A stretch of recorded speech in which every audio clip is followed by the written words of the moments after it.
LOC पर तनाव के बाद भारत और पाकिस्तान के बीच पहली फ्लैग मीटिंग आज हुई। 20 मिनट की इस बैठक में भारत ने पाकिस्तान की तमाम नापाक हरकतों पर भारी आपत्ति जताई।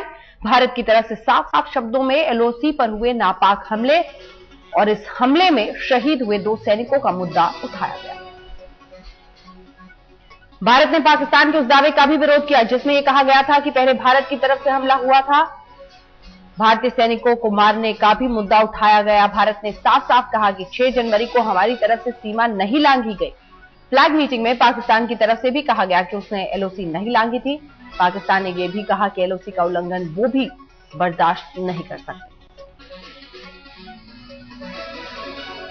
सेना बोली 6 जनवरी को हमने नहीं लांघी थी सीमा, लेकिन इस तरह के आरोप लगातार पाकिस्तान की तरफ से। इस बीच सीज फायर का उल्लंघन दोनों तरफ से रुकना चाहिए, यह कहा गया। 6 जनवरी को लेकर खास तौर पर सख्त रुख अपनाया भारत ने और यह कहा कि 6 जनवरी को जिस हमले का लगातार पाकिस्तान रोना रो रही है वो हमारी तरफ से नहीं किया गया है, सीमा नहीं लांघी गई है 6 जनवरी को।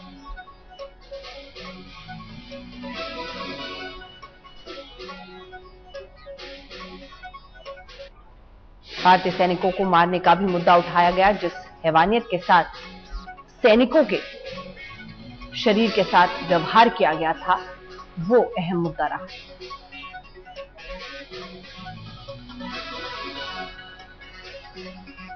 फ्लैग मीट में हिंदुस्तान ने अपनी खरी खरी सुनाई और साफ शब्दों में ये पाकिस्तान को कहा कि इस तरह से सीज फायर वायलेशन और इसके साथ ही जिस तरह की हैवानियत हमारे सैनिकों के साथ दिखाई गई है वो बर्दाश्त नहीं की जाएगी।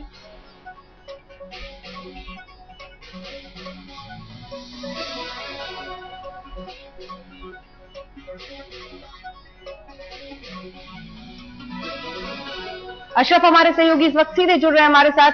अशरफ, सबसे बड़ी बात यही है कि बहुत कुछ हासिल होता नहीं दिख रहा है इस फ्लैग मीटिंग से, जैसे कि आशंका थी, यानी एक ब्रेक थ्रू पॉइंट क्या ये साबित हो भी पाएगा? अंजना, ऐसा तो नहीं लग रहा है कि कोई ब्रेक थ्रू पॉइंट होगा, क्योंकि जिस अंदाज से, क्योंकि हमने सुबह से ही जो चाल देखी पुलिस फ्लैग मीटिंग की, ऐसा लग रहा था कि अनइंटरेस्टेड, जबरदस्ती थोपी गई है ये फ्लैग मीटिंग भारतीय और पाकिस्तानी सेना के बीच में। क्योंकि पिछले 4 दिन के दौरान जो रवैया पाकिस्तान की तरफ से रहा, उन्होंने फाटक बंद किए, उन्होंने ट्रेड की गाड़ियों को यहां से वहां जाने नहीं दिया, उन्होंने बस को रोक दिया। तो उस बीच उसी तरह का उत्साह भारतीय सेना में भी था।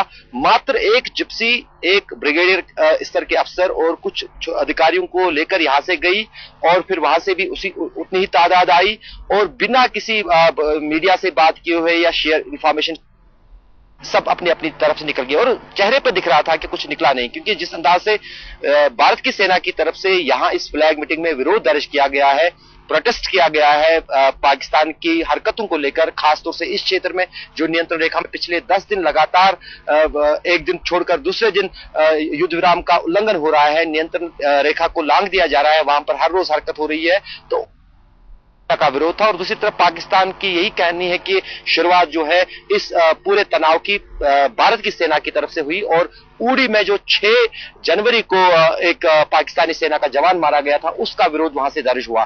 तो जाहिर है कि कहीं ना कहीं लग रहा है कि अब ये मामला जो है डिप्लोमेटिक लेवल पे ही है और जो भारत सरकार और पाकिस्तान की सरकार के बीच अगर कुछ सहमति बनती है तभी फिलहाल यहां पर कुछ हो पाएगा। तो यहां पर अगर सेना की जमीन पर बात करें तो वो कहीं ना कहीं अभी भी एक दूसरे के आमने सामने है। बिल्कुल। अशरफ हमारे सहयोगी चकंदाबाग उस जगह पर मौजूद जहां पर कुछ ही देर पहले ये फ्लैग मीटिंग खत्म हुई है। बड़ा सवाल यही कि बहुत कुछ हासिल नहीं, यानी अभी भी सतर्क हिंदुस्तान और खरी खरी इस फ्लैग मीटिंग में कम से कम हमने सुना दी है। लेकिन इससे पहले एक तरह से सख्त रुख अपनाया थल सेनाध्यक्ष विक्रम सिंह ने। जी हां, पाकिस्तान को आगाह किया कि वो अपनी हरकतों से बाज आए, नहीं तो भारत कड़ी कार्रवाई कर सकता है। सेना के मुखिया ने साफ साफ कहा कि अगर सीमा पर उकसाने की कोशिश की गई तो हम उसका मुंह तोड़ जवाब देंगे। और सबसे बड़ी बात, पाकिस्तान की सेना आतंकियों की मदद से कर रही है ये सब कुछ।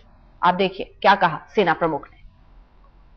When we are provoked, we shall respond immediately, and also to acts of this kind, the heinous act which was committed on the 8th in Mendes sector, we reserve the right to retaliate at the time and place of choosing. And from the point of view of aggressiveness and offensiveness, As I said earlier, I expect my commanders, in the face of provocation and firing, to be aggressive and offensive. And therefore, moral ascendancy implies that they understand. They are doing a great job and they must understand. सख्त कार्रवाई होगी, संभल जाए पाकिस्तान। सेना प्रमुख ने खुलासा किया कि 8 जनवरी को सरहद पर पाक घिनौनी कार्रवाई सोची समझी साजिश के तहत उसने की थी। Blame us for this operation on the 6th night. On the 7th morning, their DGMO calls up our DGMO and he calls for a DGMO talk, which of course manifested on the 7th.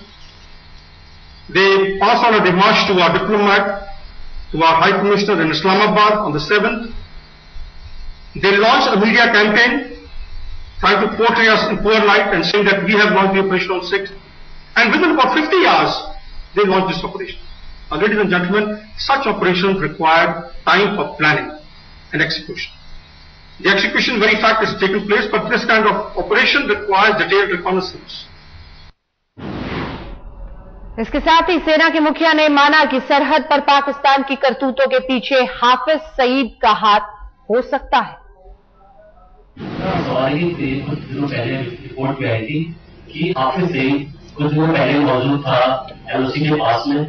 तो जो attack हुए थे, ये कहा जाता है कि पाकिस्तानी जिसने अटैक किया था उसमें लश्कर तोयबा या हाफिज के जो सपोर्टर्स हैं वो भी साथ में उन्होंने ऑपरेशन को अंजाम दिया था। क्या आपके पास ऐसी कोई रिपोर्ट है? देखिए, ऐसी पॉसिबिलिटी है, उससे हम इग्नोर नहीं कर सकते हैं। पाकिस्तान फौज के पास में जब हम ऑपरेशन को करते हैं तो हम करते हैं अपने ओन कॉम्बैट पार्टी के साथ, अपने जवान के साथ। लेकिन पाकिस्तान आपके पास में ये टूल है टेररिस्ट, और वो इसका काफी मुफ्ती तरीके से इस्तेमाल करते हैं। आज भारतीय सेना ने साफ और कड़े शब्दों में पाकिस्तान को आगाह किया कि अगर वो अपनी हरकतों से बाज नहीं आएगा तो ऐसे सख्त तेवर जारी रहेंगे। सेना की इस टिप्पणी पर रक्षा विशेषज्ञों ने संतोष जताया है।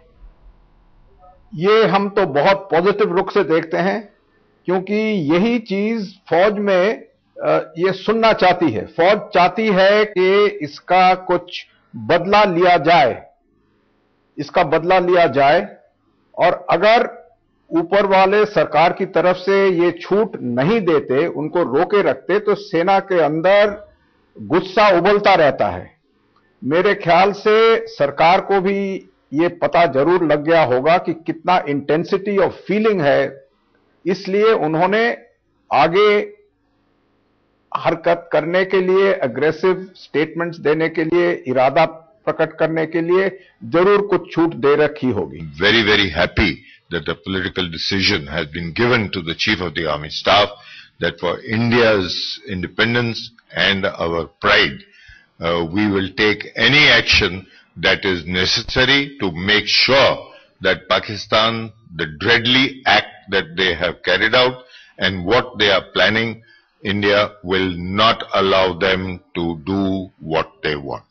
ये जो घृणित कार्रवाई पाकिस्तान की फौज ने की है, उससे आक्रोश की लहर फैल गई है पूरी भारतीय सेना में, और वो अपने आर्मी चीफ से बिल्कुल यही सुनना चाहती थी जो कि आज आर्मी चीफ ने कहा है। उन्होंने कहा है अपने लाइन ऑफ कंट्रोल, नियंत्रण रेखा पे जो कमांडर हैं, कि वो दुबक कर ना रहे, कि वो अपने हाथ पीछे बांध कर ना रहे, और जब इस प्रकार की बेवजह की कोई जो प्रोवोकेशन आती है तो उसका सही, मेजर्ड, प्रोपोर्शनेट और जस्ट रिस्पांस पाकिस्तान को मिलना चाहिए। एलओसी पर पाकिस्तानी सेना की नापाक हरकत के खिलाफ देश की सियासत भी उबल रही है। तमाम दलों का कहना है कि पाकिस्तान के खिलाफ अब वक्त बेहद सख्त तेवर अपनाने का है। पता नहीं क्यों बराबर भारत ही पेशकश करता है कि हम लोग बातचीत करें, और पाकिस्तान का अपर हैंड होता है हर बातचीत में, क्योंकि हम याचना करने जाते हैं पाकिस्तान से कि कृपया हमसे बात कर लो। हमारा कहना बराबर ये रहा है कि जिस तरह पाकिस्तान कर रहा है उसको उसी भाषा में उसको जवाब देना चाहिए। पता नहीं भारत में हम क्यों ऐसा सोचते हैं कि सीधे युद्ध होगा और युद्ध के बाद परमाणु अस्त्रों का इस्तेमाल होगा। इससे डर के डरपोक की तरह हम लोग घर में बैठे हुए हैं। ऐसी शैतानी, ऐसी वहशी, ऐसी अमानवी ताकतों को मुंह तोड़ जवाब देने के लिए जरूरत है मजबूत राजनीतिक इच्छा शक्ति की, मजबूत राष्ट्रवादी राजनीतिक इच्छा शक्ति की, और मुझे उम्मीद है कि सरकार कम से कम अब तो जागेगी। शिवसेना के हमारे कार्याध्यक्ष उद्धव जी ने कहा है, ये चर्चा का नाटक, नौटंकी बंद करो और पाकिस्तान में हमारी सेना को जाने की इजाजत दीजिए। जैसे हमारे एयर चीफ मार्शल ने भी कहा है, 15 मिनट में पाकिस्तान को हम सबक सिखाएंगे। अब ये करने की वक्त आया है और ये फ्लैग मार्च का नाटक बंद करो।